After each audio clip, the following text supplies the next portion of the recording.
موضوع الدرس في إثبات المعاد سورة الصافات تفسير ابن كثير.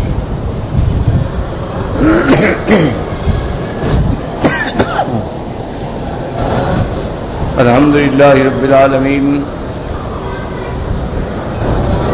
والصلاة والسلام على أشرف الأنبياء وسيد المرسلين سيدنا محمد وعلى آله وأصحابه أجمعين.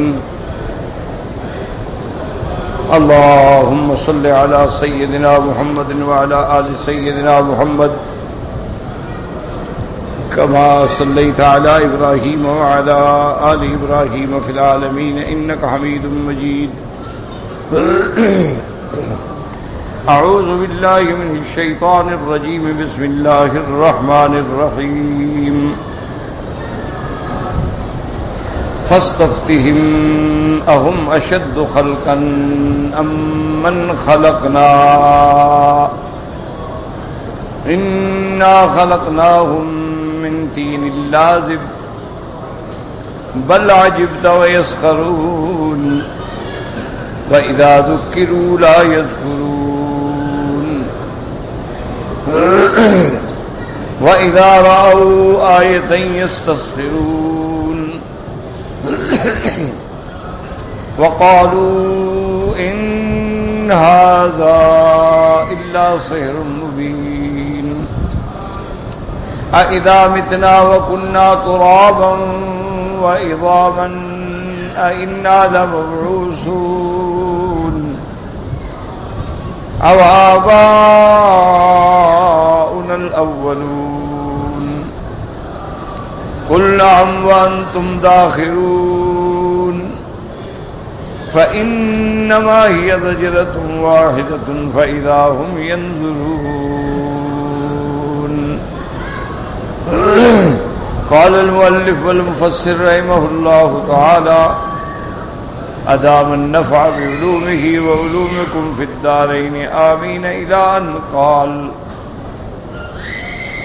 يقول تعالى قل هؤلاء المنكرين للبعث أيما أشد خلقا هم أم السماوات والأرض وما بينهما من الملائكة والشياطين والمخلوقات العظيمة. اللہ تبارک و تعالیٰ نے ان آیات میں ارشاد فرمایا کہ یہ جو منکرین بعث ہیں قیامت کا انکار کرنے والے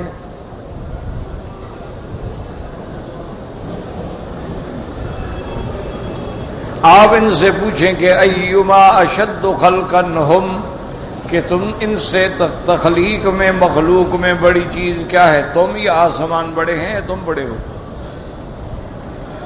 ام السماوات والارض وما بینہما آسمان اور زمین اور جو کچھ ان کے درمیان میں میں نے پیدا کیا ہے، یعنی ملائکہ پیدا کیے، شیاطین پیدا کیے، بڑی بڑی مخلوقات پیدا کی، تو ان کا پیدا کرنا بڑا ہے یا تمہارا پیدا کرنا بڑا ہے؟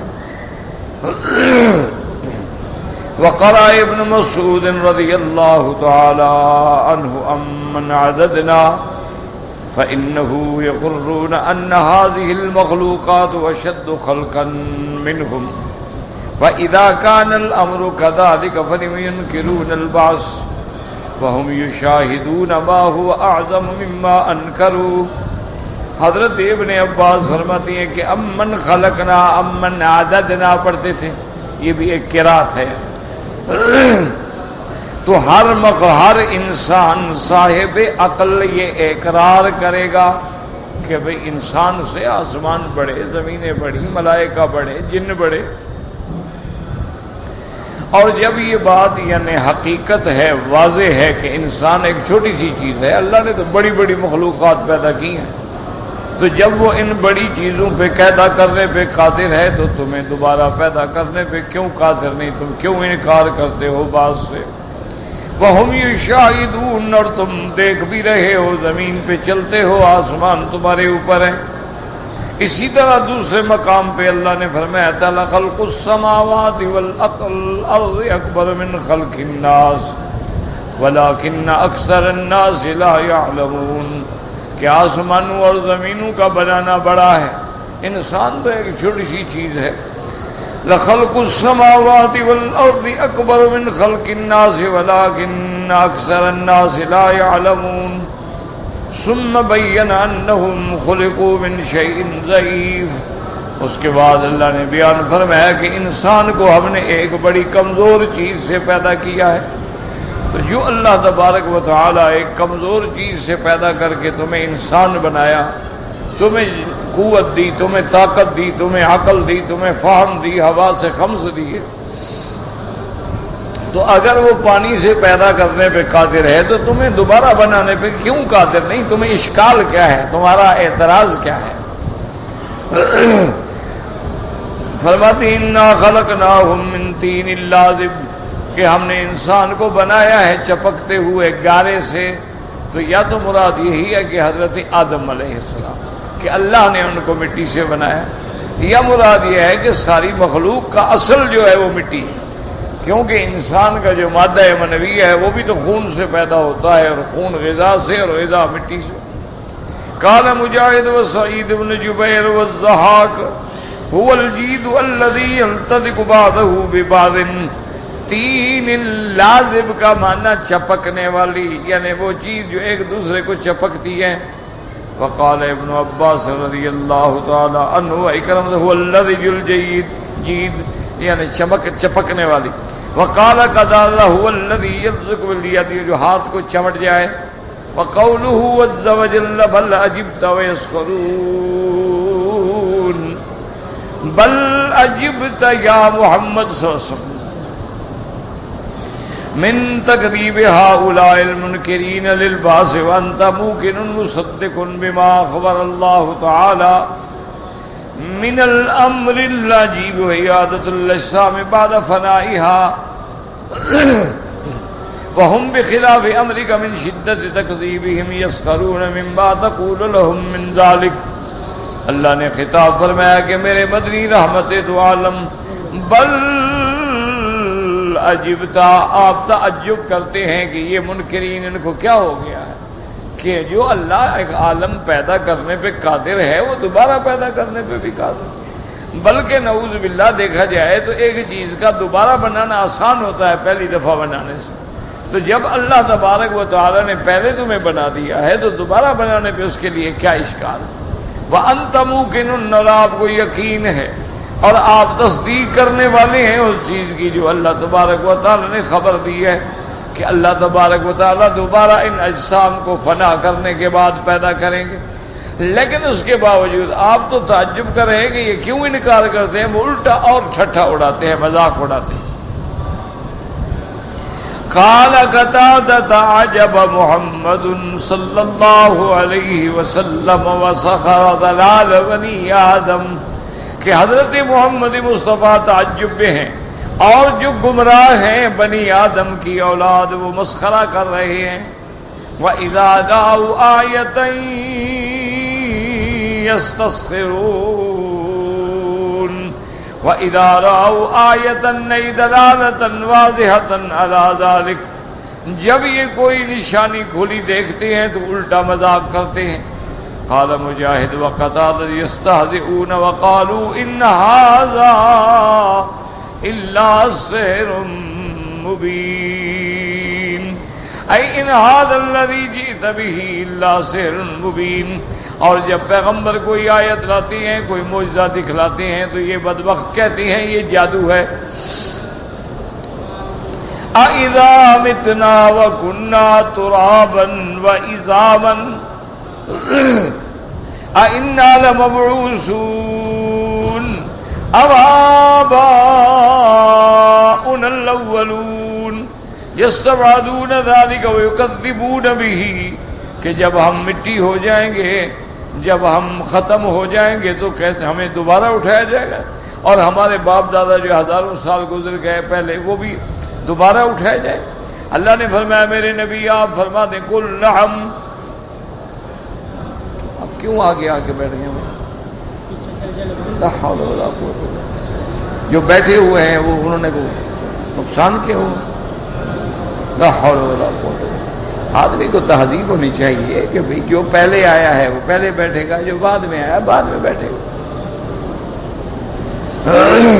کلہم وانتم داخرون، اے کلہم یا محمد صلی اللہ علیہ وسلم، نعم تبعثون یوم القیامت بعد ما تسیرون ترابا وعظاما وانتم داخرون اے حقیرون تحت القدرت العظیمہ۔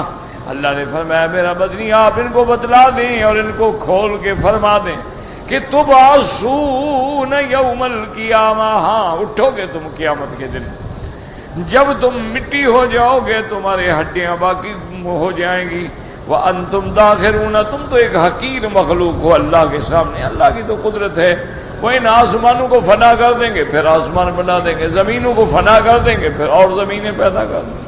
یوم تبدل الارض غیر الارض والسماوات وبرزوا للہ الواحد القہار۔ اللہ تبارک و تعالی ہر چیز پہ قادر ہیں۔ یاد رکھو اصل مشکل کیا ہے؟ مشکل یہ ہے کہ انسان یہ سوچتا ہے کہ ایک اتنا بڑا حرم بنانا، پھر اس کو توڑنا، پھر دوبارہ بنانا ایک بڑا مسئلہ۔ تو اتنے بڑے آسمان جو اللہ نے پیدا کیے ہیں، زمینیں پیدا کی ہیں، جنات پیدا کیے ہیں، ملائکہ پیدا کیے ہیں، ان کو ختم کرنے کے بعد پھر دوبارہ کیسے بنایا جائے اور کیوں بنایا جائے گا؟ بس بنایا ہے، ختم کر دیا، ختم ہو گئی۔ تو اصل وجہ یہ ہے کہ وہ یہ سمجھتے ہیں کہ جیسے ہمارے لیے کسی چیز کے مٹ جانے کے بعد دوبارہ بنانا مشکل ہوتا ہے، تو شاید اللہ کے لیے بھی مشکل ہے کہ ہم مر جائیں گے، کوئی کہیں دفن ہو گیا، کوئی کہیں دفن ہو گیا، کوئی پانی میں ڈوب کے مر گیا، کسی کو مچھلیاں کھا گئیں، کوئی آگ میں زندہ جل گیا، کوئی کریش ہو کے ریزہ ریزہ ہو گیا، کوئی بم کا شکار ہو گیا، تو اب یہ پرزے اڑ گئے، یعنی اس کا جسد جو ہے وہ نہیں ملتا ہے، لوگ ٹکڑے ڈھونڈتے ہیں، کوئی ٹکڑا وہاں ہے وہاں ہے، یہ دوبارہ کیسے اٹھے گا اور کیسے جوڑا جائے گا؟ تو ان کو مشکل یہ پڑتی ہے کہ جو کام ہم نہیں کر سکتے شاید نعوذ باللہ خدا بھی نہیں کر سکتے۔ تو انسان کی قوت جو ہے وہ بڑی ناقص ہے، انسان کا علم جو ہے وہ بڑا ناقص ہے، انسان کی فہم جو ہے وہ بڑی ناقص ہے، لیکن اللہ جو ہے وہ تو کامل القدرت ہیں اور علم محیط کے مالک ہیں۔ کوئی کائنات کا ذرہ ذرہ نہیں جو اللہ کے علم میں نہ ہو۔ بکل شیء علیم، علام الغیوب، عالم الغیب والشہادہ۔ تو جس کی یہ شان ہو اور پھر جس کے حکم سے چیز بن جائے، اس کے لیے کیا مشکل ہے؟ اللہ تبارک و تعالیٰ دوبارہ کوئی آسمانوں کا میٹیریل خریدیں گے، مشکل ہو جائے گی، میٹیریل مہنگا ہوگا، ملے گا خدا جانے نہیں ملے گا۔ ان کو تو یہی تکلیف ہے نا۔ وہاں تو بس ارادہ کرنے کی دیر ہے، حکم دیا ہو جا ہو گیا۔ انما امرہ اذا اراد شیئا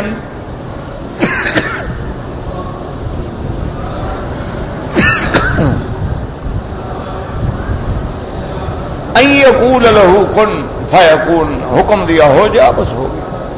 اس کے اللہ نے دنیا میں نمونے دکھلا دیے کہ کسی بندے کو سمجھ نہ آئے تو پھر اس پہ غور کریں کہ قوم عاد جو ہے وہ تمام اقوام میں ایک بڑی معروف اور بڑی قوت والی اور بڑی طاقت والی قوم،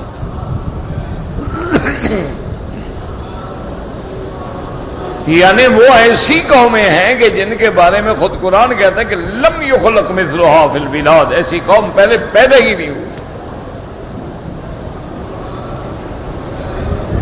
اتنی طاقت والے، قوت والے کہ جو پتھر آپ اگر 50 آدمی مل کے نہ اٹھا سکے ان کا ایک آدمی اٹھا دے، اتنی قوت والی قوم۔ لیکن جب اللہ تبارک و تعالی نے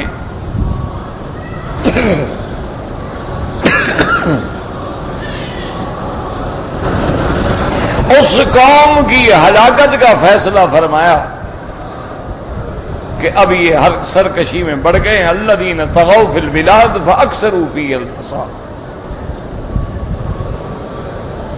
اب انہوں نے دنیا میں فساد پھیلانا شروع کر دیا ہے. تو یہ قاعدہ ہوتا ہے کہ جو چیز کسی فساد کا ذریعہ بنے پھر اس کو کاٹ دیا جاتا. آپ دیکھتے ہیں نا کوئی زخم ہو جائے, ڈاکٹر کوشش کریں گے, مرہم لگائیں گے, نہیں ٹھیک ہوا آپریشن کریں گے, اس کے اندر دوائیں بھریں گے, پٹی بھریں گے, باندھیں گے, جوڑیں گے, نہیں ٹھیک ہوا کہیں گے جی بس اب یہ گینگرین ہو گیا ہے. اب اگر ہم ان کو چھوڑ دیں تو یہ بڑھتا چلا جائے گا, لہذا کاٹنا پڑے گا. تو اللہ کا بھی ایک نظام ہے کہ جب تک قومیں ہدایت کے قابل ہوتی ہیں ہدایت بھیجتے ہیں, پیغمبر بھیجتے ہیں, کتابیں بھیجتے ہیں, علماء بھیجتے ہیں. اور جب قومیں سرکشی میں بڑھ جائیں اور اللہ کے انکار میں بڑھ جائیں, اللہ کے باغی بن جائیں, انبیاء کے گستاخ بن جائیں, تو کبھی کبھی نمونہ دکھانے کے لیے اللہ پکڑ لیتے ہیں, ورنہ اصل سزا جو ہے وہ قیامت میں. اللہ نے حکم دیا ہوا کو, ایک خاص ہوا بھیجی گئی, اور وہ ہوا اتنی تیز تھی اور اتنی ٹھنڈی تھی اور اتنی قوت اور طاقت والی تھی کہ جب وہ ہوا تیز چلی تو انہوں نے کیا کیا, انہوں نے کہا کہ ایسا کرو کہ ہوا بڑی تیز معلوم ہوتی ہے تو ہم ایسا کرتے ہیں کہ ہم ایک دوسرے کو پکڑ لیتے ہیں, ایک دوسرے کو رسیاں باندھ لیتے ہیں اور پھر بڑے بڑے پتھروں کے ساتھ رسے باندھ لیتے ہیں, پھر ہوا ہمارا کیا بگاڑے گی. اللہ نے حکم دیا ہوا کو, اور ہوا پورے 7 لیال و 8 ایام 8 دن برابر چلتی رہی. اور اس ہوا کو اللہ نے حکم دیا کہ ان کو اپنی قوت پہ نہ دیں, ان کو اٹھاؤ زمین سے. تو ہوا ان کو ایسے زمین سے اٹھا کے اوپر لے جاتی اور پھر پٹخ دیتی کہ ان کا گردن کا حصہ جو ہے ٹوٹ جاتا. اور اللہ فرماتے وَتَرَى الْقَوْمَ فِيهَا صَرْعَىٰ كَأَنَّهُمْ أَعْجَازُ نَخْلٍ خَاوِيَةٍ. وہ زمین میں ایسے پڑے تھے جیسے کھجوروں کے ٹنڈ پڑے ہوتے ہیں, چونکہ لمبا قد تھا. فرمایا فَهَلْ تَرَىٰ لَهُم مِّن بَاقِيَةٍ. کوئی ان کا ایک بندہ بھی بچ گیا؟ اسی طرح اللہ نے جب فرعون اپنی قوتوں سے بڑھ گیا, حد حدود سے نکل گیا, انسانیت سے نکل گیا اور نعوذ باللہ ربوبیت کا دعویٰ کرنے لگ گیا, تو اللہ تبارک و تعالی نے حکم دیا پانی کو سارا پورے کا پورا فرعون بمار لشکر کے غرق ہو گیا. اور اللہ نے اس کی لاش کو لے کے باہر پھینک دیا تاکہ قیامت تک عبرت کا نمونہ بنے. کیوں ڈوب گیا, چلا گیا, کوئی کہیں گے پتہ نہیں جی ڈوبا نہیں ڈوبا. آج بھی اس کی لاش, آج بھی وہ پتھر کی شکل میں موجود ہے دنیا میں. اللہ کبھی کبھی اپنے کمال قدرت دکھلا دیتے ہیں کہ میں جو چاہوں کر دوں. ہوا سے زندگی ہے لیکن ہوا کو تیری موت بنانے پہ قادر ہوں. پانی زندگی کا ذریعہ ہے لیکن پانی کو میں تیرے غرق کرنے پہ قادر ہوں. تو اس لیے اللہ فرماتے ہیں کہ اگر میں اس بات پہ قادر ہوں تو وہاں مجھے تو خرچ نہیں کرنا, مجھے تو کوئی مٹیریل جمع نہیں کرنا ہے, مجھے تو تمہارے ہڈیاں جوڑنے کے لیے کوئی مشکل نہیں ہے کہ سرجن بلانے پڑیں گے, پھر ہڈیوں کے مرافق ہوں, پھر ان میں راڈ ڈالیں گے, پھر ان میں اسکرو ٹائٹ کریں گے. نہیں ہو تو میں نے تو حکم دینا ہے, ہو جا بس. اور وہ بھی میں نے ملائکہ کو پہلے سے ڈپٹی لگا رکھی ہے کہ اسرافیل جو ہے وہ سور پہ کھڑا ہے اور اس نے اپنا منہ بھی رکھا ہوا ہے پھونک مارنے کے لیے. حدیث میں آتا ہے کہ واضع فاہ, اپنا اس نے گویا منہ پہ بھی اتنی دیر بھی نہ ہو اللہ کے حکم میں. رافع بصرہ الی السماء, اور آسمان کی طرف آنکھیں اٹھا کے انتظار میں ہے کہ متی یؤمر ینفخ, کب حکم ہوتا ہے. جب حکم ہو تو اتنی دیر بھی نہ ہو جائے کہ میں منہ رکھوں, پہلے میں تیار کھڑا ہوں. اس لیے اللہ نے فرمایا یہ بدبخت ان کو پتہ نہیں تکلیف کیا ہے، انما ہی زجرۃ واحدہ، اور ہم نے حکم دینا ہے، سور پھونکا گیا، فاذا هم من الاجداث الى ربهم ينسلون، یہ بھاگتے ہوئے نکلیں گے قبروں سے میدان حشر کی طرف۔ اس لیے ہمیشہ یاد رکھیں، ان کو جو دھوکہ لگا وہ اسی بات کا کہ بھئی ہم جو نہیں کر سکتے، ہم 10 آدمی مل کے بھی نہیں کر سکتے، 50 مل کے بھی نہیں کر سکتے، سارے مکے والے مل کے بھی ایک مردے کو زندہ نہیں کر سکتے، اللہ دوبارہ کیسے بنائیں گے؟ تو اللہ نے فرمایا میں تو پہلے بنانے پہ بھی قادر ہوں اور اب بنانے پر بھی قادر ہوں، مجھے کیا تکلیف ہے؟ اس لیے اللہ پاک فرماتے ہیں وَكُلٌّ نَتَوْهُ دَاخِرِينَ، جب حکم ہوگا تو سب ذلیل ہو کے اللہ کے دربار میں حاضر ہو جائیں گے۔ جیسے فرمایا ان الذین یستکبرون عن عبادتی سیدخلون جہنم داخرین، جو لوگ آج میری عبادت سے تکبر کرتے ہیں، اعراض کرتے ہیں، انکار کرتے ہیں، منہ پھیرتے ہیں، یہ جہنم میں ایسے داخل ہوں گے کہ ان کو ذلیل کر کے جہنم میں داخل کیا جائے گا۔ ثم قال جلت عظمته فانما هي زجرۃ واحدہ فاذا هم ينظرون، اي فانما هو امر واحد من الله عز وجل يدعوهم دعوة واحدة ان يخرجوا من الارض فاذا هم قیام بین یدیہ ينظرون الى احوال یوم القیامۃ واللہ اعلم۔ اللہ صرف ایک دفعہ حکم دیں گے کہ نکلو زمینوں سے باہر آؤ، ان یخرجوا من الارض فاذا هم قیام بین یدیہ، اب سب قبروں سے نکل کے میدان محشر میں اپنے اللہ کے دربار میں پیش ہوں گے، قیامت کے احوال کو دیکھیں۔ اس لیے اللہ فرماتے ہیں وَنُفِخَ فِي الصُّورِ فَصَعِقَ مَن فِي السَّمَاوَاتِ وَمَن فِي الْأَرْضِ إِلَّا مَن شَاءَ اللَّهُ ثُمَّ نُفِخَ فِيهِ أُخْرَىٰ فَإِذَا هُمْ قِيَامٌ يَنظُرُونَ۔ اللہ نے فرمایا ہم حکم دیں گے، اسرافیل سور پھونکیں گے، جو چیز بھی زندہ ہے سب ختم ہو جائیں گے، اور اس کے بعد دوبارہ سور پھونکیں گے تو سب کے سب اپنے قبروں سے کھڑے ہو جائیں گے اور میدان محشر میں حاضر ہو جائیں گے۔ یوم یقوم الناس لرب العالمین، اور ہر آدمی اپنے اللہ کے دربار میں پیش ہوگا، اور وہ دن ایسا ہوگا کہ یوم یقوم الروح والملائکۃ صفا لا یتکلمون، جس دن جبریل بھی ہوگا، فرشتے بھی صف باندھے ادب سے کھڑے ہوں گے، لا یتکلمون الا من اذن له الرحمن وقال صوابا، کوئی بولے گا بھی نہیں مگر وہ جس کو اللہ اجازت دیں گے بولنے کی، اجازت بھی دیں گے اور بولے گا بھی ٹھیک ٹھیک، اسی کے حق میں بولے گا جس کے حق میں اجازت ہوگی۔ اللہ نے فرمایا ذالک الیوم الحق، یہ دن حق ہر حال میں آنا ہے، ان الساعۃ آتیۃ لا ریب فیہا وان اللہ یبعث من فی القبور، کہ قیامت آنی ہے جس میں کوئی شک نہیں، وان اللہ یبعث من فی القبور، اور اللہ کھڑا کریں گے ان کو جو قبروں کے اندر ہیں۔ فرمایا وقالوا یا ویلنا ھذا یوم الدین ھذا یوم الفصل الذی کنتم بہ تکذبون۔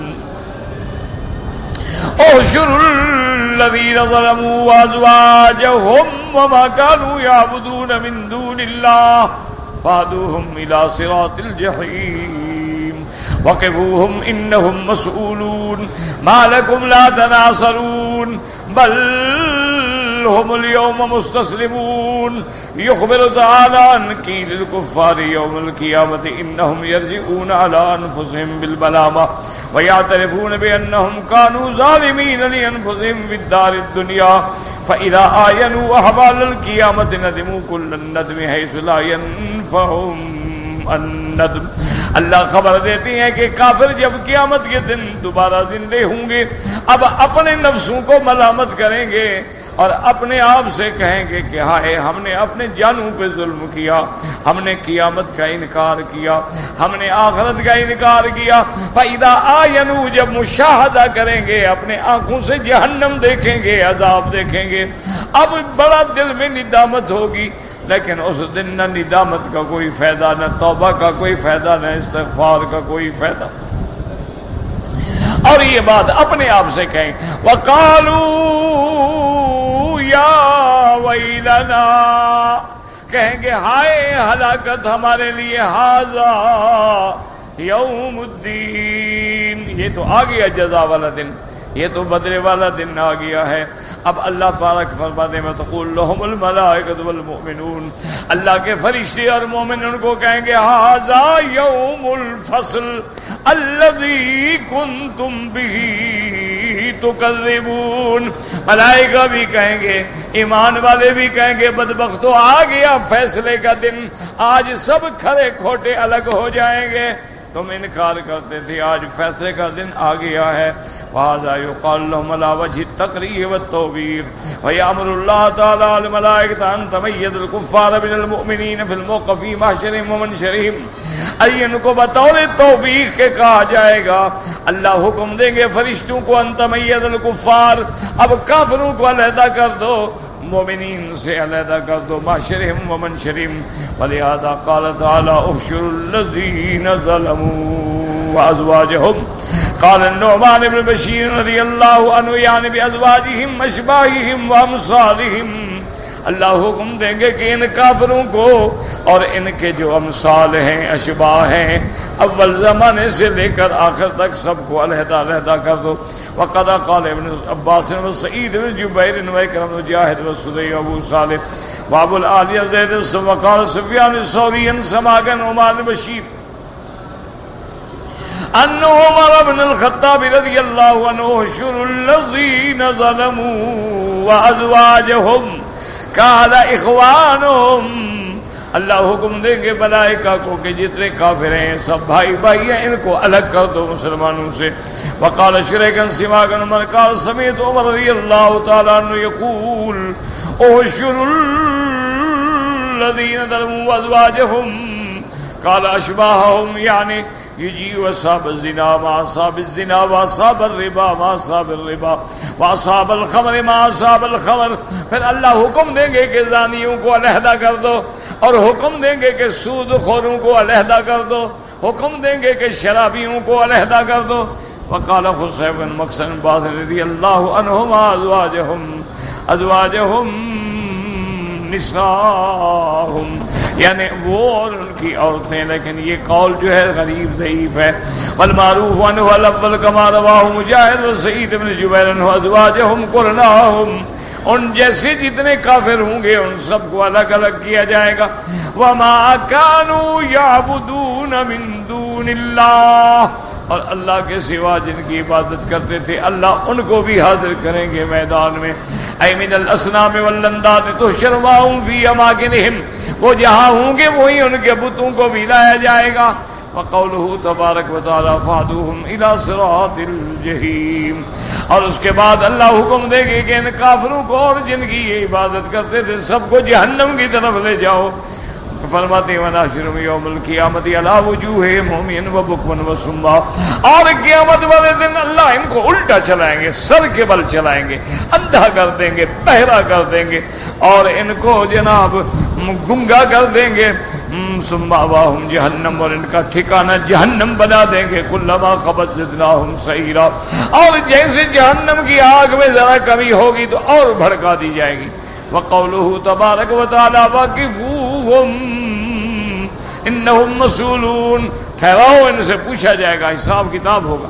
اے کہ فیہم حتی یسرون اعمالہم واقوالہم التی صدرتہم فی الدار الدنیا، جو کچھ انہوں نے دنیا میں کیا تھا آج ذرے ذرے کا حساب ہوگا۔ کما قال الضحاک بن باز یعنی احبسوہم انہم محاسبون، ان کو روکا جائے گا پھر حساب ہوگا ایک ایک عمل کا۔ وقال ربی حاتم حدثنا ابی قال حدثنا النفیلی قال حدثنا المعتمر بن سلیمان قال سمعت لین یحدث بشر بن مالک رضی اللہ تعالی عنہم قال قال رسول اللہ صلی اللہ علیہ وسلم ایما داع دعا الى شیء کان موقوفا معه الى یوم القیامۃ لا یغادرہ ولا یفارق من رجلا۔ اللہ تبارک و تعالیٰ کے اس فرمان پر حضرت انس بن مالک رضی اللہ تعالیٰ عنہ سے روایت ہے کہ قیامت والے دن اللہ حکم دیں گے ایما داعٍ دعا الی شیء، جس بندے نے دین کے علاوہ کسی بدعت کی طرف دعوت دی تھی، اللہ کرے آج ان کو بھی حاضر کرو اس کے ساتھ، جو لوگوں کو گمراہی کی دعوت دیتے تھے، بدعات کی دعوت دیتے تھے، اہوا کی دعوت دیتے تھے، وہ بھی قیامت میں کھڑا ہوگا، لا یغادر، نہ تو اس کو چھوڑے گا اور نہ علیحدہ ہوگا، ان دعا رجلن رجلن، اگر بندہ بندے کو پکارے گا وہ بھی موجود ہوگا، وقفوهم انہم مسئولون۔ ورواه الترمذی من حدیث لیث بن سلیم ورواه ابن جرير بن ابراہیم بن معتمر لیث بن رجل رضی اللہ تعالی عنہ مرفوعا وقال عبد الله بن مبارک سمعت عثمان بن زائدہ یقول ان اول ما يسأل الرجل صاحب، قیامت والے دن ہر بندے سے سوال ہوگا کہ تیرے دوست کون ہیں، تیرے جلساء کون ہیں، اس لیے اچھے دوست اختیار کیا کرو۔ ثم يقال لهم على سبيل التقريع والتوبيخ، پھر ان کو بطور زجر کہا جائے گا ما لكم لا تناصرون، کہاں ہیں تمہارے دوست، کہاں ہیں تمہارے سفارشی، کہاں ہیں تمہارے مشکل کشا حاجت روا، آج تمہیں کیوں نہیں چھڑواتے، بلاؤ ان کو حاضر کرو۔ کما زعمتم انکم جمیع منتصر، جیسے تمہارا گمان تھا کہ ہماری مدد کی جائے گی، بل هم اليوم مستسلمون، اللہ فرماتے ہیں قیامت والے دن تو ان کا حال یہ ہوگا، منقادون لامر اللہ، اللہ کے حکم کے آگے گردن جھکا کے کھڑے ہوں گے، لا یخالفونہ ولا یحیدون عنہ، اللہ کے حکم سے اب جناب ذرا سا بھی اعراض نہیں کریں گے، بلکہ کہیں گے یا اللہ ہم آپ کے ہر حکم پہ تابع ہیں، اطاعت کرنے کے لیے تیار ہیں۔ لیکن یاد رکھو قیامت والے دن نہ ندامت کام آئے گی اور نہ توبہ کام آئے گی، توبہ بھی دنیا میں ہے اور ندامت بھی دنیا میں ہے۔ جس دن سورج مغرب سے طلوع ہو گیا توبہ کے دروازے بند ہو جائیں، اللہ تبارک و تعالی ہمیں اس سے پہلے توبہ نصیب فرما۔ استغفر اللہ الذی لا الہ الا هو الحی القیوم واتوب الیہ۔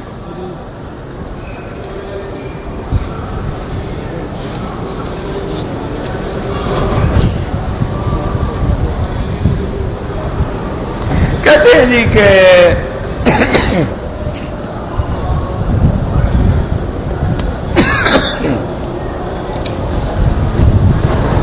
حضرت علی رضی اللہ تعالی عنہ نے نشے کی حالت میں امامت کرائی تھی، یہ بالکل جھوٹ ہے، کسی کوئی ایسی روایت نہیں ہے۔ یہ بات درست ہے کہ شراب جو ہے وہ ابتدائے اسلام پہلے جاہلیت میں چلی آ رہی تھی، اسلام آ گیا پھر بھی چل رہی،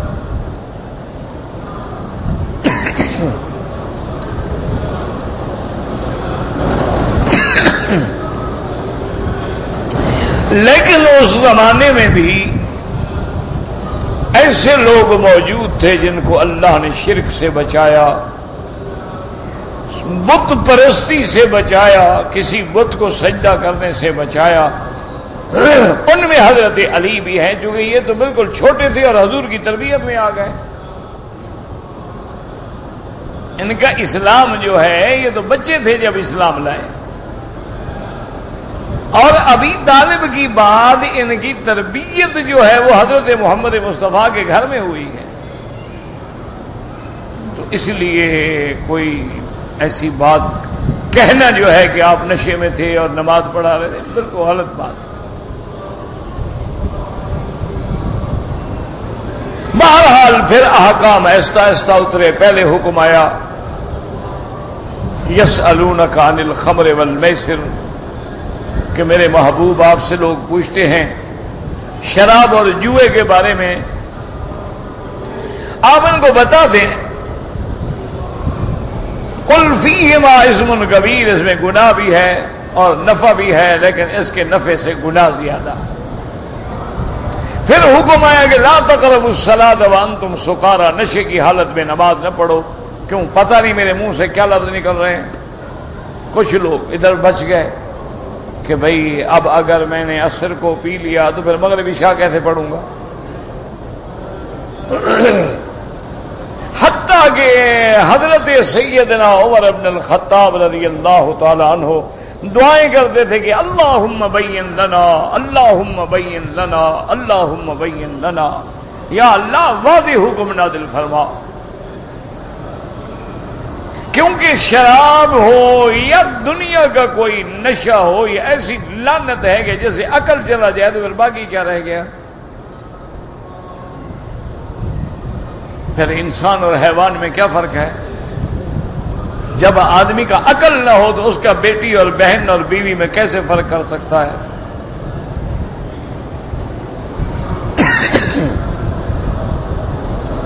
تو اللہ تبارک و تعالی نے واضح حکم بیان فرما دیا کہ یہ پلید ہے، اور حکم دیا کہ فَهَلْ أَنْتُمْ مُنْتَهُونَ، کیا تم رکنے والے ہو کہ نہیں؟ صاحب نے کہا انتہینا انتہینا، ہم رک گئے.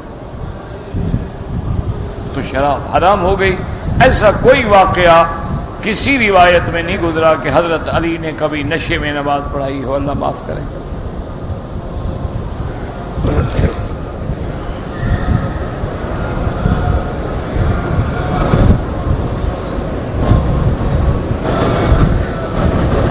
کہتے جی کہ حرم میں جگہ نہ ہو، مثلاً حرم بھرا ہوا ہے اور ہم دور سے آ رہے ہیں اور جماعت کے جانے کا خدشہ ہے، تو اگر ہم اللہ کے حرم کے باہر صحن میں یا یہ جو سامنے محل ہیں، مکان ہیں، ان کے صحن میں کھڑے ہو جائیں، اگر اگلی صفیں نظر آ رہی ہیں نماز ہو جائے گی.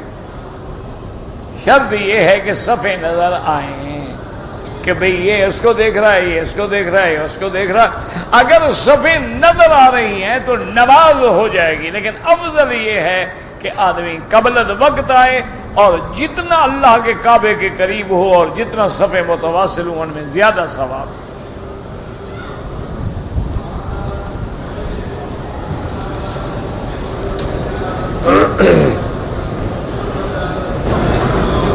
میرا بھائی جو لوگ زندہ ہیں ان کے لیے عمرے کی کیا ضرورت ہے؟ آپ اپنے لیے کریں، ان کے لیے دعا کریں. حرم میں ہر نماز کے بعد تقریباً جنازہ ہوتا ہے، تو عورتیں بھی نماز جنازہ پڑھیں، بالکل پڑھیں. یہ اصل میں لوگوں کے دماغ میں ایک غلط فہمی بیٹھی ہوئی ہے. مسئلہ شریعت کا یہ ہے کہ عورتوں کو اپنے گھر سے جنازہ پڑھنے کے لیے جنازہ گاہ میں نہیں آنا چاہیے. یعنی جیسے ہمارے ملک میں مثلا جنازہ ہے، جنازہ گاہ ہے، مرد تو آئیں گے لیکن عورتیں نہ آئیں. لیکن اگر عورت پہلے سے حرم میں موجود ہے اور فرض نماز پڑھ رہی ہے تو جنازہ کیوں نہ پڑھے بھائی؟ یعنی ثواب سے محروم ہو جائے تو پہلے سے موجود ہے، بیٹھی ہے.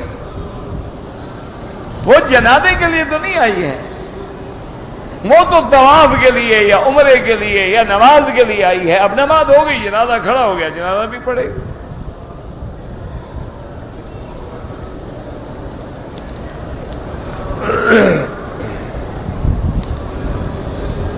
بہرحال اگر عورت مکہ مکرمہ میں یا مدینہ منورہ میں رہتے ہوئے فرض نماز بھی اپنے ہوٹل میں یا مکان میں ادا کرے تو بالکل ان کے لیے بہتر ہے، بڑا ثواب ہے. لیکن ان کو اللہ کے حرم سے بھی آپ نہیں منع کر سکتے. اور پھر انسان زندگی میں ایک 8 دن کے لیے آیا ہے، وہ 8 دن بھی اب آپ اس کو ہوٹل میں بٹھا دیں تو کیا کرے؟ ورنہ اس میں کوئی شک نہیں کہ اس کی نماز گھر میں افضل ہے. بیوتہن خیر لہن. لیکن اگر وہ نماز کے لیے آنا چاہے تو لا تمنعوا اماء اللہ عن بیوت اللہ، آپ ان کو روک بھی نہیں سکتے. صرف ان کو ہدایت کریں کہ وہ باحیا بن کے آئے، پردے میں آئے، شرافت سے آئے، فتنہ بن کے نہ آئے، اپنے حسن اور میک اپ کی نمائش کرنے کے لیے نہ آئے، اپنے بدن کو لوگوں کو دکھانے کے لیے نہ آئے، بلکہ اللہ کو راضی کرنے کے لیے آئے، نہ کہ اللہ کا غضب خریدنے کے لیے آئے. آئے اور الگ بیٹھے اور الگ صفیں بنائے اور عورتیں عورتوں میں بیٹھے، مردوں کے آگے نہ آئے. کہتے جی کہ حضرت ابراہیم اور حضرت اسماعیل کے مزار کہاں ہیں؟ اللہ اعلم، اللہ کو پتا ہے. کسی صحیح روایت میں ذکر نہیں آتا ہے حضرت ابراہیم کے بارے میں ہے کہ وہ بیت المقدس کے قریب ایک جگہ ہے الخلیل، وہاں انبیاء دفن ہیں اور آپ بھی وہاں دفن ہیں. اور حضرت اسماعیل کے بارے میں آتا ہے کہ آپ مکے میں دفن ہیں.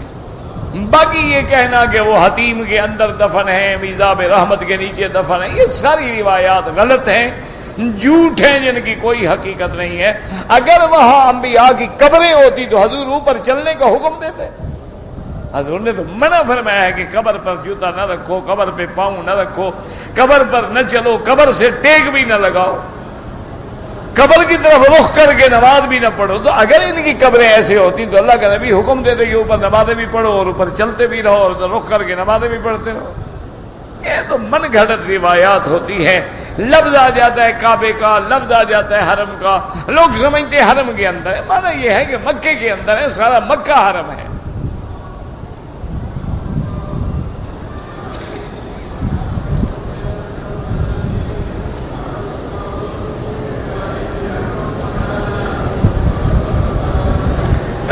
میں انڈیا سے آیا تھا دمام سے مجھے کمپنی نے ٹرانسفر کر دیا کام کے لیے، میں مکہ آ گیا. بہرحال آپ چونکہ اپنی ڈیوٹی پہ ہیں، اپنے کام پہ ہیں، آپ نے عمرہ نہیں کیا ہے تو آپ پہ دم نہیں پڑے گی، لیکن آپ محروم تو ہو گئے نا عمرے سے. جب دمام سے آ رہے تھے طائف سے احرام باندھ دیکھا 1 گھنٹے کے بعد فارغ ہو کے ڈیوٹی کرتے. بہرحال اب آپ کو دم تو نہیں پڑے گی، لیکن اگر عمرہ کرنا چاہتے ہیں مکے میں رہتے ہوئے تو لازماً حد حرم سے باہر جائیں، چاہے مسجد عائشہ جائیں، چاہے رانا جائیں، عرفات جائیں، جہاں بھی جائیں.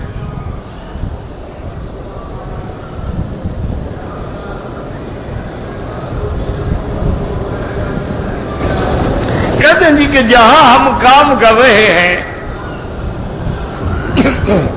ہمارے جو ساتھ لوگ ہیں وہ نماز نہیں پڑھتے، لیکن ہمارا کھانا اکٹھا ہوتا ہے، اکٹھے کھانا کھا سکتے ہیں، کوئی بات نہیں.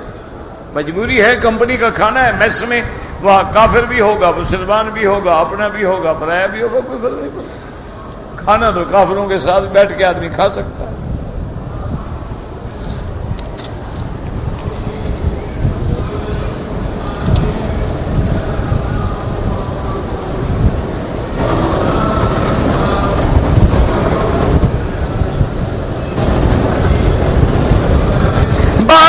اگر ایک مرد ہے وہ اولاد پیدا کرنے کے قابل نہیں ہے، لیکن اپنی بیوی میں انجیکشن کے ذریعے مادہ ڈال کے اولاد پیدا کرے، وہ زنا ہے، حرام ہے، اس کی اولاد تو نہیں ہے. وہ اس کی وارث کیسے بنے گی؟ وارث وہ ہے جو اس کے صلب کا بیٹا ہو، اس کے نطفے سے پیدا ہو. یہ تو نہیں کہ لوگوں کا نطفہ لے کے بیوی کے رحم میں ڈال دو، تو وہ تو زنا ہے، اور اولاد حرام کی ہے، وہ تو بل تو زنا ہے، وہ تو تمہاری جائیداد کے وارث نہیں ہے. اگر اللہ نے تمہیں اولاد نہیں دی ہے، اپنی جائیداد کسی کار خیر میں لگا دو، مدرسوں میں لگا دو، مسجد میں لگا دو، کسی اچھے ہسپتال جو خیراتی چل رہے ہیں ان میں لگا دیں.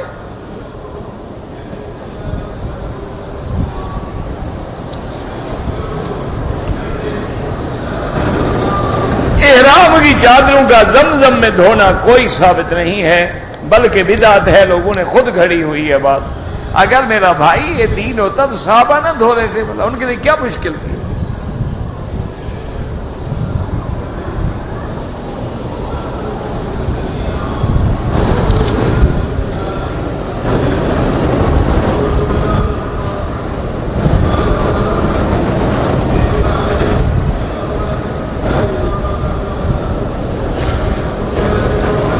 بہرحال میں نے بیوی کے پیسے مہر کے خرچ کر لیے اس کی اجازت سے.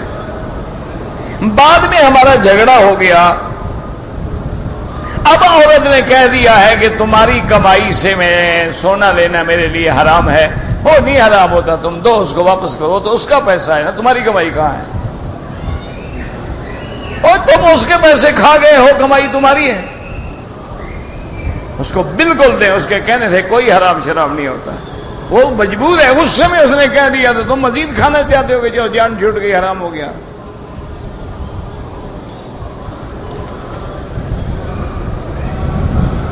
اگر ہم مکے میں رہتے ہوئے دوسرا عمرہ کرنا چاہیں تو لازماً حد حرم سے باہر جانا ہوگا، جہاں آپ کے لیے آسانی ہو۔ جدہ جا سکتے ہیں، مسجد عائشہ جا سکتے ہیں، جیرانہ جا سکتے ہیں، عرفات جو ہے وہ بھی حد حرم سے باہر ہے، وہاں بھی جا سکتے ہیں، یعنی جہاں آسانی ہو وہاں جا کے احرام باندھیں، عمرہ کریں۔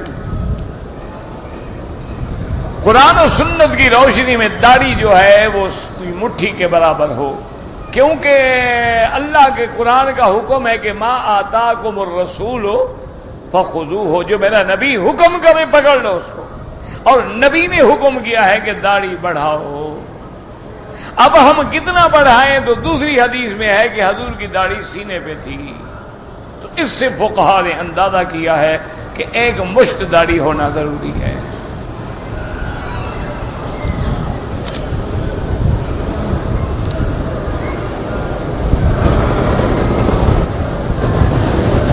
مسجد حرام میں جماعت، اس میں کوئی شک ہے اللہ کے بندے، سارے حرم میں 1 کا لاکھ ملے گا، لیکن جب تم کعبہ شریف میں آگے نماز پڑھو گے، جتنا کعبے کے قریب آؤ گے جتنی جماعت بڑی ہوتی جائے گی ثواب بڑھتا جائے گا۔ جیسے حضور نے فرمایا نا کہ محلے کی مسجد میں نماز پڑھو تو 25 درجے بڑھ جاتا ہے، اور اگر جامع مسجد میں جا کے پڑھو تو 27 درجے بڑھ جاتا ہے، اور جب تم کعبے میں آگے پڑھو گے تو کئی لاکھ ہو جائے گا۔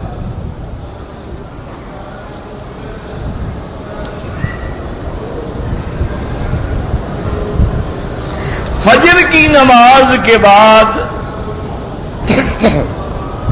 یا عصر کی نماز کے بعد احناف کے نزدیک نماز نہ پڑھے، طواف کی بھی نہ پڑھے، نفل بھی نہ پڑھے، اور اگر طواف کرے تو بعد میں پڑھے، چونکہ وہ ایک حدیث مبارک ہے جس پہ عمل کرتے ہیں کہ حضور نے فرمایا کہ لا صلاۃ بعد الفجر حتی تطلع الشمس، کہ فجر کے بعد نماز نہیں ہے جب تک سورج نہ نکلے، اور عصر کے بعد نماز نہیں جب تک سورج ڈوب نہ جائے۔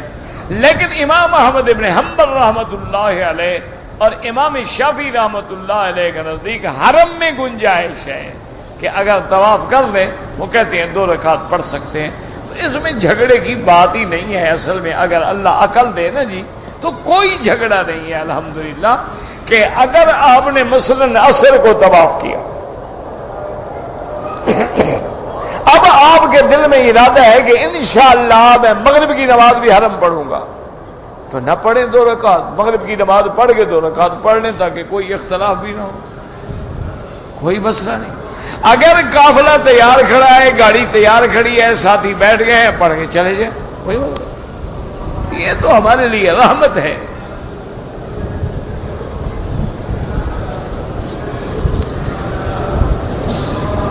اگر ایک مجلس میں کسی نے اپنی بیوی کو 3 طلاقیں دی ہیں، احناف کے نزدیک وہ 3 شمار ہوتی ہیں، لیکن بہتر یہ ہے کہ ایسے اہم معاملات میں دارالافتاء سے جا کے فتویٰ حاصل کرے۔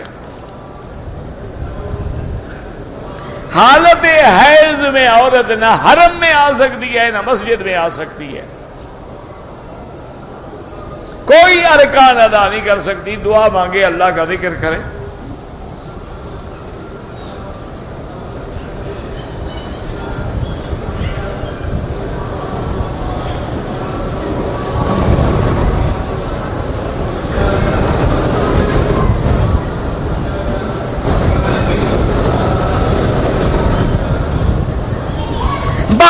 لڑکے نے نکاح کیا ہے، اب بیوی چاہتی ہے کہ نکاح ختم ہو، یا تو وہ جا کے خلو کرے باقاعدہ کورٹ میں، خلو کرنے کا اس کو حق ہے، لیکن خلو میں ثابت کرے کہ مجھے کیا تکلیف ہے، کیوں میں نکاح ختم کرنا چاہتی ہوں، ورنہ نکاح جو ہے اس کی طلاق جو ہے اللہ نے مرد کے ہاتھ میں رکھی ہے، عورت کے ہاتھ میں نہیں۔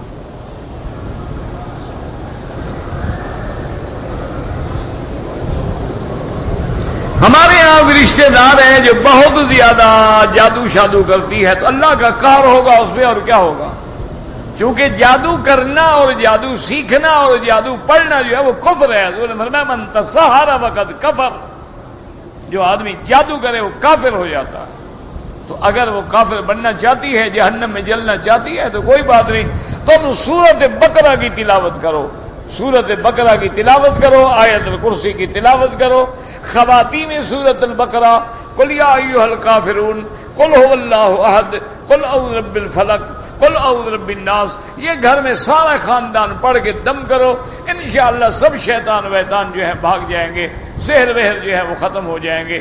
اسی طرح قرآن میں آیت ہے فلما القوا قال موسیٰ ما جئتم به السحر ان اللہ سیبطلہ ان اللہ لا یصلح عمل المفسدین، اس کو بھی زیادہ پڑھیں، انشاءاللہ سب جادو ختم ہو جائے گا۔ جادو سیکھنا کرنا سب کفر ہے۔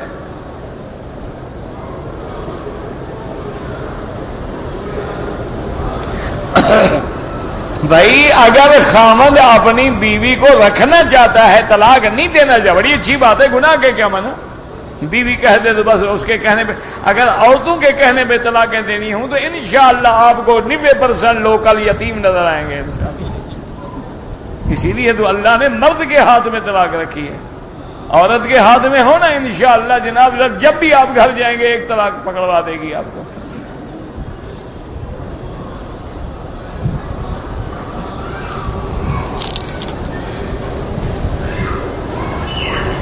جو رشتہ دار ہمارے فوت ہو گئے، احناف کے نزدیک جائز ہے کہ آپ عمرہ کریں، اپنے لیے ان کو ثواب دیں، اللہ ثواب دیں گے۔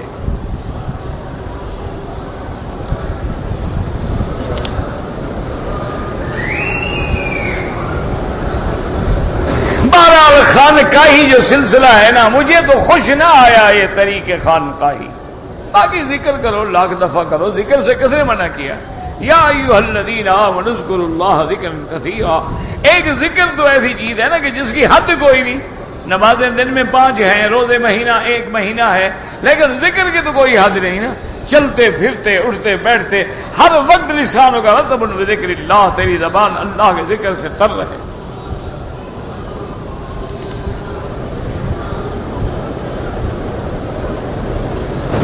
عورت نے احرام کے لیے اہتمام کیا تھا، لیکن ہوا کے زور سے کبھی کبھی کپڑا منہ کو لگتا رہا، کوئی بات نہیں۔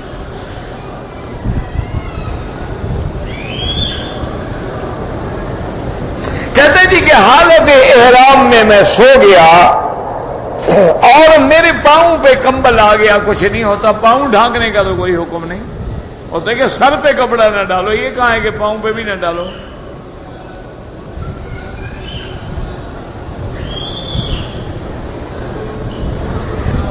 میرا بھتیجا جو ہے وہ کم بولتا ہے، کم سنتا ہے، اللہ شفا عطا فرمائے، اللہ ہر بیمار میں رحم فرما دے اور سب بیماریاں دور فرما دے، اللہم اشفنا واشف مرضانا ومرضی المسلمین۔ کہتے جی کہ میں انٹرنیٹ پر غیر مسلم لوگوں کو اسلام کی دعوت دینا چاہتا ہوں، بڑی اچھی بات ہے، لیکن آپ پہلے جہاں رہتے ہو کسی عالم دین کو مل کر دعوت دینے کا طریقہ سیکھو، پھر وہ کتابیں پڑھو، پھر اس طریقے سے دعوت اسلام پیش کرو، کیونکہ آپ کا جذبہ بہت اچھا ہے، لیکن کبھی آدمی کو مسئلہ معلوم نہ ہو اور کافر تمہیں سوالات میں الجھا دیں تو تم خود پریشان ہو جاؤ گے اور لوگ سمجھیں کہ دیکھو جی مسلمان جواب نہیں دے سکتے۔ اب ان کو کیا پتا، یہ تو غریب شوق کا مارا ہوا ہے، مولوی تو ہے نہیں۔ اس لیے ہمیشہ یاد رکھیں، اصول ہوتا ہے کہ فَأْتُوا الْبُيُوتَ مِنْ أَبْوَابِهَا، اگر کسی گھر میں داخل ہونا ہے تو دروازے سے داخل ہوں، یہ نہیں کہ دیوار سے پھلانگ کے اندر آ جاؤ اور کہو جی میرا ارادہ تو بڑا نیک تھا، میں تو آپ کو نماز کے لیے جگانے آ رہا تھا، اگلے پکڑ کے ڈنڈا مار کے سر توڑ دے، کہا ہمارے گھر میں آئے ہو، دیوار پھلانگ کے نماز کے لیے جگایا جاتا ہے۔ اس لیے بعض اوقات یہ بڑا مشکل مسئلہ ہوتا ہے۔ ایک دفعہ بریلویوں سے ایک ہمارے مولوی صاحب تھے، جوش آ گیا جناب، ان سے مناظرہ شروع کر دیا، چیلنج دے دیا۔ اچھا، وہ بریلویوں نے جو مناظر بھیجا وہ بڑا تجربے کار مناظر تھا، یہ مولوی صاحب تو جوش میں تھے، نہ صرف توحید کا جوش تو تھا لیکن طریقہ نہیں جانتے۔ اب مناظرے میں جب گئے تو نتیجہ یہ نکلا کہ آپ شکست کھا گئے، لوگوں نے الٹا نعرے مارے اور وہ ان کی واہ واہ ہو گئی اور اہل توحید شرمندہ ہو گئے، کیونکہ ایک علم ہے میرا بھائی، یہ ہر آدمی کے بس کی بات نہیں ہوتی ہے۔ اچھا، بڑے بڑے عالم ہوتے ہیں لیکن مناظرہ کرنا نہیں جانتے۔ اچھا بعض ایسے لوگ ہوتے ہیں عالم نہیں ہوتے ہیں لیکن مناظرے کے ماہر ہوتے ہیں. ہمارے اپنے بزرگ تھے مولوی لال حسین اختر، اللہ ان کی قبر پہ رحمت فرمائے. انہوں نے کوئی باقاعدہ علم نہیں پڑھا تھا، پہلے رہے بھی قادیانیت کے چکر میں، بعد میں اللہ نے ان کو دی. اتنا عظیم مناظر تھا کہ قادیانیوں کا بڑے سے بڑا مناظر بھی ان کے سامنے پانی نہیں بھر سکتا تھا، 15 منٹ میں بھاگ جاتا تھا. اچھا وہ بھی جانتے بھی تھے، وہ قادیانی مناظر جو تھے نا، جانتے تھے کہ مولوی صاحب عالم تو ہے نہیں، اس لیے وہ زور لگاتے تھے کہ مولانا یہ عبارت تو پڑھے نا، آپ عبارت پڑھیں بخاری شریف کی. پتہ تھا ان کو کہ عبارت تو پڑھ نہیں سکتا، عالم تو ہے نہیں. تو جناب ماشاءاللہ وہ کہتے ہیں یار عبارت پڑھنے کا جب موقع آئے گا میں تمہیں پڑھ کے سناؤں گا، پہلے میری بات کا تو جواب دو نا. ایسے ان کو ٹال دیتے اور مناظرہ بھی جیت جاتے تھے کیونکہ مناظر تھے ماشاءاللہ. بعد میں تو خیر عالم بن گئے، یہ ان کے ابتدائی دور کی باتیں ہیں، بعد میں تو ماشاءاللہ انہوں نے علم حاصل کر لیا. تو اس لیے میرا بھائی آپ دین کی دعوت ضرور دیں، اسلام کی دعوت ضرور دیں، اور نوجوانوں کو چاہیے کہ وہ انٹرنیٹ پہ آئیں اور جدید طریقے کے ساتھ کفر کا مقابلہ کریں، لیکن کسی عالم کی صحبت میں آ کر اپنا عقل نہ لڑانا، ورنہ کہیں پھنس جاؤ گے، الٹا اسلام کو بدنام کرو.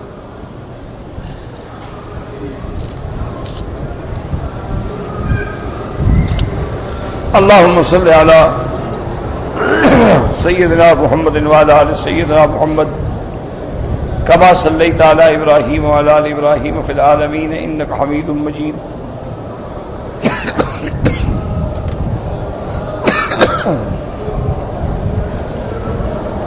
بسم الله ما شاء الله ولا قوة إلا بالله.